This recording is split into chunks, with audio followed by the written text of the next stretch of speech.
So the other day I was thinking, where do the best ball handlers in the world get their creativity from? All of these moves and options in the bag, where do these come from? Are they going to pull a few out of thin air? Of course. But I'd argue that the majority of these are passed around through what we call observational learning. So in other words, players with a lot of talent pick up on certain moves, techniques, styles of play just from seeing other people do it, and then pretty easily apply it into their own game. Sometimes they'll go searching for it, looking for new tools to apply into their game, but other times they'll just naturally apply it without even really thinking about it or practicing it. So for example, I grew up watching a ton of CP3 and Steph Curry, so just naturally I never even really thought about it, but I started to use that Steph Curry one motion shot. I started to try to change speeds like CP3, and I didn't actually realize that until I started to learn more about observational learning and how it happens just in general for humans. And this goes for everything, right? You start to speak like your parents. You start to pick up on gestures that your friends do. Now, did the best players in the world pick and choose moves and styles from teammates, NBA players, etc., who they were just around a lot and watch frequently? Of course. They spent a lot of time watching these people, but I'd also guess that a lot of these players grew up watching And1 and Streetball, or at least some of the best in the NBA at the time did. And then from there, they started to apply some of these techniques, these moves, these styles from that And1 phase.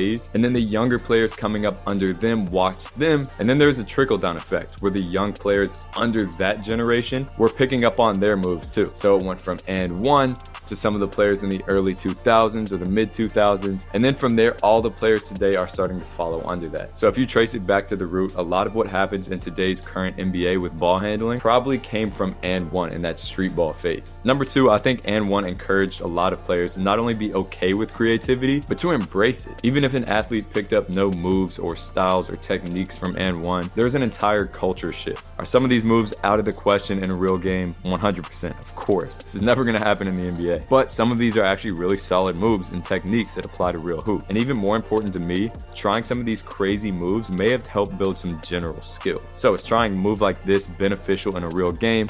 Probably not.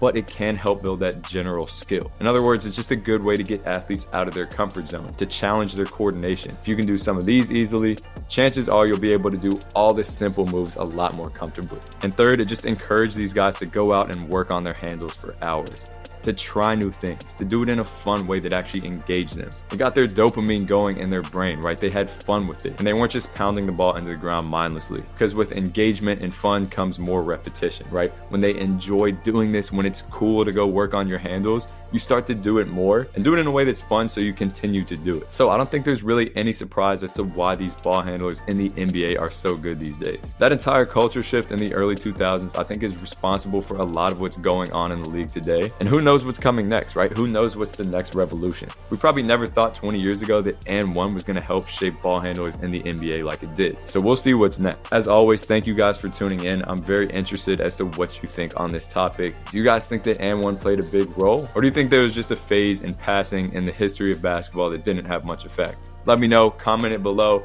Make sure to follow, subscribe, all that good stuff. And go check out my Instagram at ByAnyMeansBasketball for a lot more like this.